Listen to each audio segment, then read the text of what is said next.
Mussolini. Buongiorno Duce, questa è Radio No, Mainstream. salve, salve. Grazie Duce, salve, salve. Sì.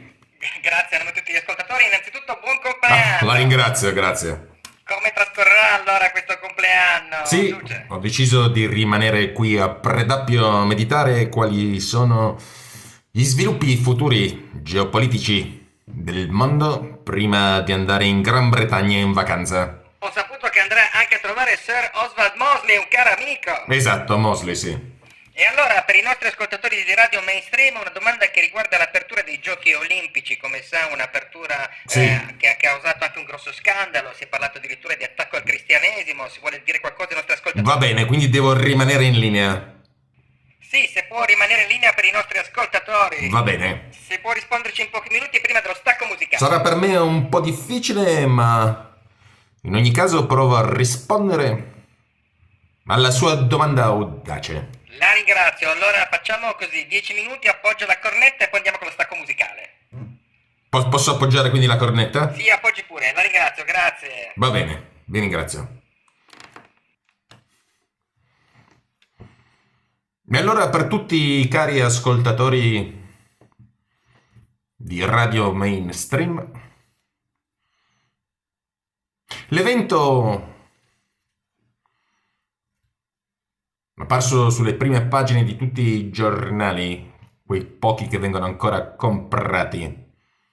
Tuttavia ricordo che il governo italiano dona 360 milioni di euro l'anno alla nostra carta stampata, che di conseguenza non può essere altrimenti che stampa di regime in quanto dipende interamente dallo Stato.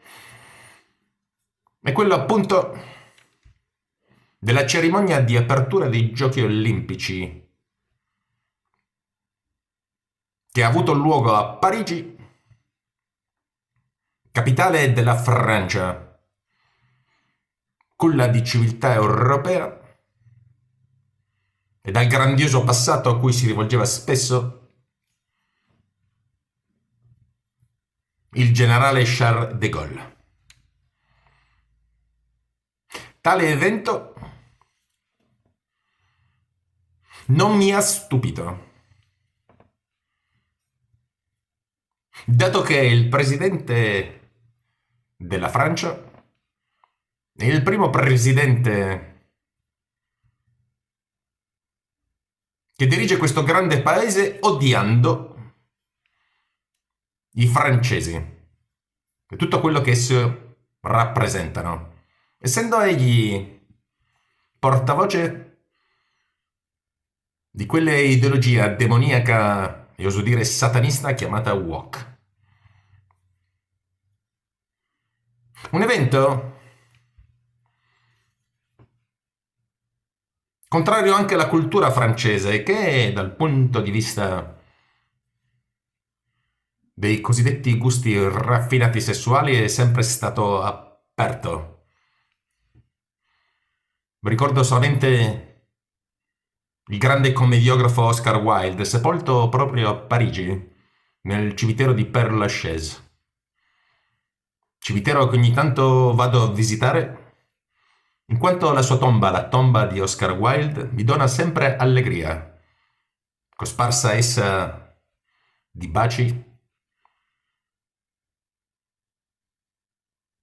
tracce di rossetto, appunto in simbolo di baci, date da tutti i travestiti di Parigi. Ricordo solamente il grande ministro degli esteri Talleyrand, che quando Napoleone cercò di insultarlo dicendo ma sua moglie lo tradisce con altri uomini, rispose: mio caro imperatore, lei è un uomo del XVIII secolo. Anzi, scusate, lei è un uomo del 1800.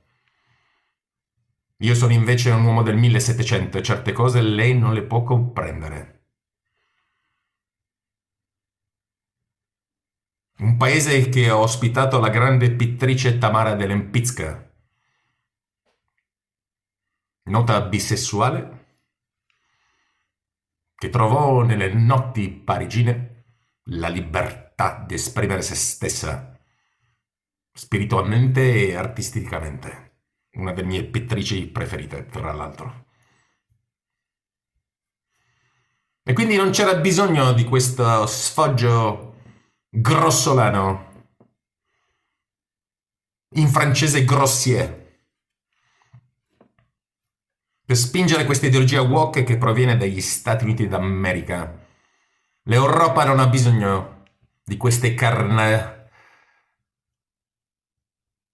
riuscivo a pronunciarlo, di questi sfoghi da carnevalate.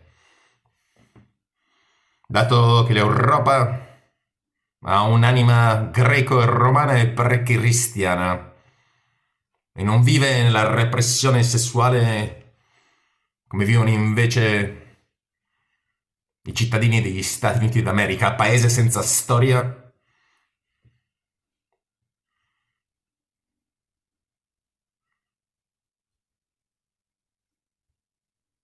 che si nutre solamente della violenza, e lo vediamo tutti quanti nell'orribile cinematografia che ci viene proposta e propinata.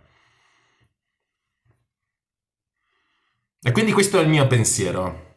Una carnevalata, un'offesa ai simboli della cristianità, avvenuta proprio in Francia, paese come detto libero, culla di libertà, ma allo stesso tempo mosso da una profonda fede spirituale. Le due cose possono viaggiare parallele. Ricordo solamente la battaglia di Tours del 732 di Carlo Martello, che fermò l'invasione dei Mori, chiamati al tempo Mori e non musulmani, in quanto si pensava fosse un'eresia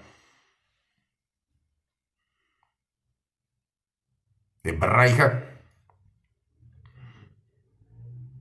o cattolica, cristiana.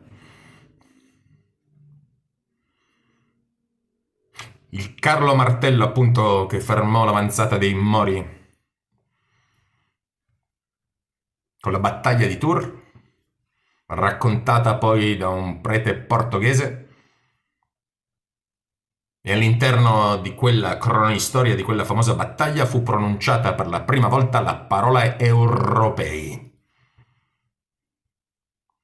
La Francia di nuovo,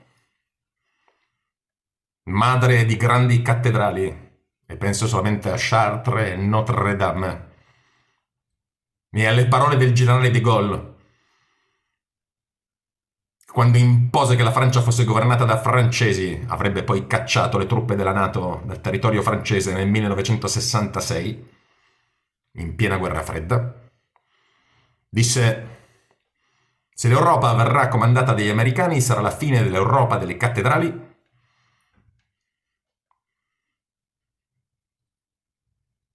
e l'inizio dell'Europa delle borse.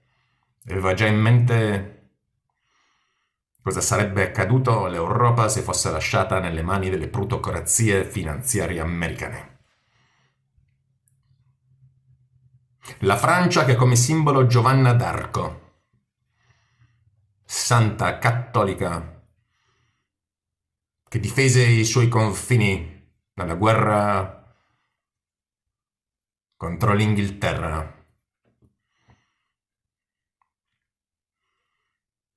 La Francia di Carlo Magno,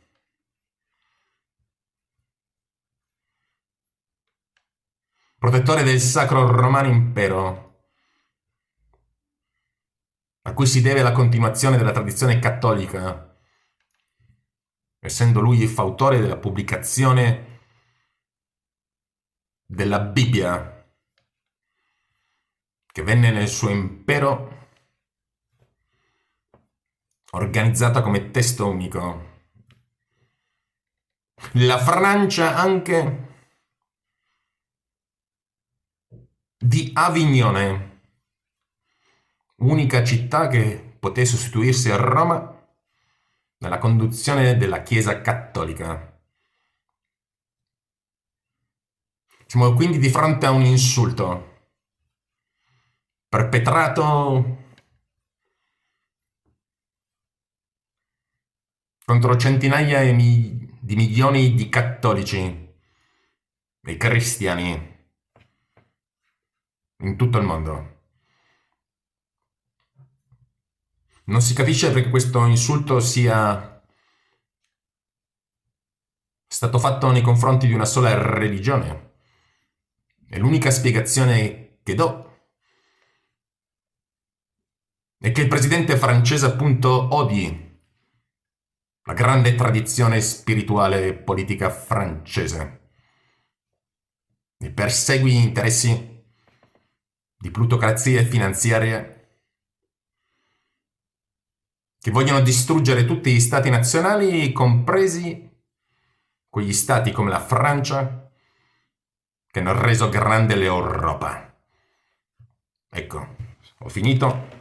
Mi ha sentito? Sì, ho sentito il Duce, ma guardi, le devo dire che io mi devo dissociare. Mi dispiace, ma noi ci dobbiamo dissociare da quello che ha detto. E lei si dissoci, non c'è nessun problema. Siamo radio mainstream. Ci mancherebbe altro. Siamo radio mainstream e ci dobbiamo... Guardi, io sono convinto che il mainstream non fa altro che vomitarci questa ideologia woke dalla mattina alla sera. Noi siamo diversi e radio mainstream. Radio mainstream, Va bene, ho capito. allora, senta, facciamo una cosa, rimani in linea e partiamo con uno stacco. Va bene, allora... Perfetto. Va bene, rimango al telefono. Sì, rimanga in linea, partiamo con uno stacco musicale per tutti i ragazzi e le ragazze. Ecco l'hit musicale dell'estate 2024, la canzone allegra, vai con la musica. Io sono LGBT, lo siamo tutti qui, lo dice il mainstream anche alle Olimpiadi. Sono tutti LGBT perché noi piace così. Io sono LGBT, tu sei l'LGBT, noi siamo LGBT, voi siete l'LGBT. Siamo tutti l'LGBT, siamo felici.